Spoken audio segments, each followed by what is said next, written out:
Hello future doctors. इस video में हम बात करेंगे last 15 day strategy for NEET 2026। Myself Rafijul and I am currently studying in Noida medical college. तो इस वीडियो में हम बात करेंगे last 15 day strategy for NEET 2026। तो सबसे पहले आपको start full syllabus mock test. आपको full syllabus mock test start कर लेना है।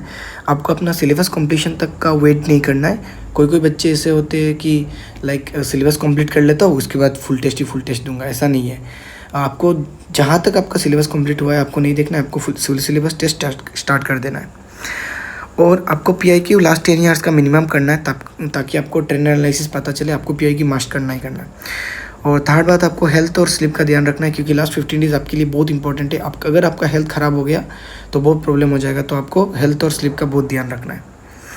और फोर्थ, आपको कोई नया चीज़ ट्राई नहीं करना है, एग्ज़ाम स्ट्रेटेजी या फिर पढ़ने का शेड्यूल चेंज कर लिया, सब नहीं करना है। आपको जैसे कर रहे थे आप वैसे ही करो।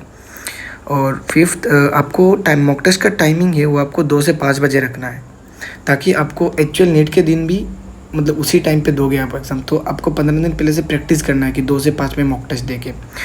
और नंबर 6, आपको मॉर्निंग में चेकलिस्ट, जैसे आपका पढ़ाई का जो शेड्यूल है, आपको मॉर्निंग में उठ के या फिर जब भी आप उठते हो पढ़ाई में बैठते हो उससे पहले आपको एक चेकलिस्ट बना लेना कि आज मैं क्या क्या पढ़ूंगा, एक मॉक टेस्ट दूंगा, इसका एनालाइज करूंगा और क्या क्या चैप्टर पढ़ूंगा, उसका एक चेकलिस्ट बना लेना है। तो अभी हम देखते हैं कि बायोलॉजी आपको कैसे पढ़ना है लास्ट 15 डेज में। तो सबसे पहले आपको NCERT छोड़ के और कोई चीज़ पढ़ना ही नहीं है बायोलॉजी के लिए। NCERT पे स्टिक करना है।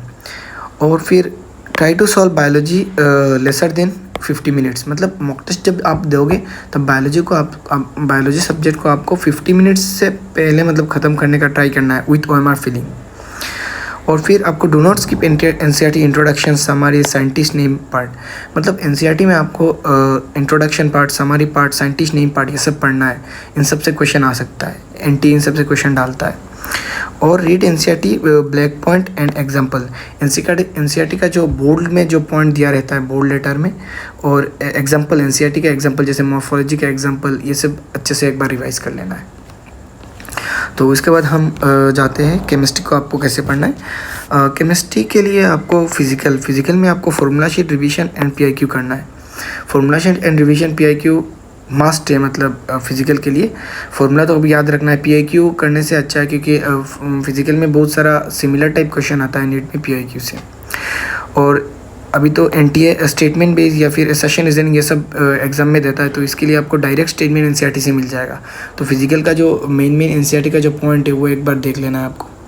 और न्यूमेरिकल प्रैक्टिस करना है फिजिकल के लिए अभी लास्ट 15 डेज में।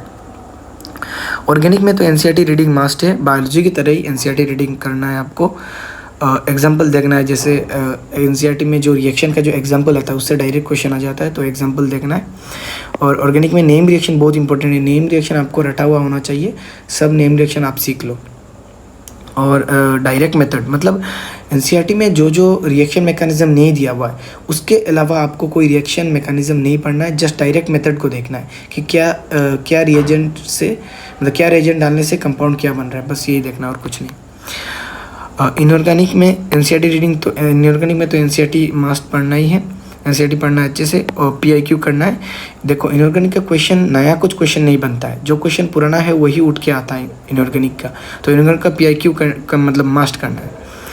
और एग्जाम्पल और स्टेटमेंट, इनऑर्गेनिक का जो NCERT का एग्जाम्पलर है इन सब से क्वेश्चन आता है। और स्टेटमेंट इनऑर्गेनिक का डायरेक्ट NCERT से स्टेटमेंट उठ के आ जाता है, तो ये NCERT पढ़ना है आपको। अब आते हैं फिजिक्स में आपको शॉर्ट नोट रिवीजन करना है।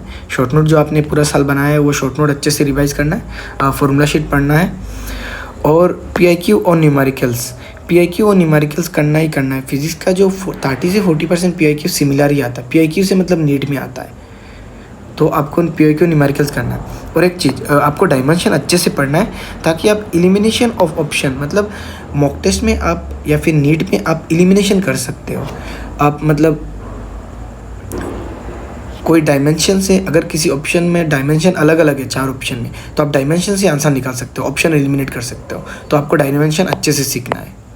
तो अगर आपने वीडियो यहाँ तक देखा है तो मेरे चैनल को सब्सक्राइब कर लो, ताकि अगर NTA कोई भी फ्यूचर में अपडेट देगा तो मैं अपना इसी चैनल पे डाल दूंगा। और लास्ट में मैं ये बताऊंगा कि कॉन्फिडेंस रखिए, खुद के ऊपर कॉन्फिडेंस रखिए, गिव अप मत कीजिए और लास्ट तक बने रहिए, आपका सिलेक्शन हो जाएगा।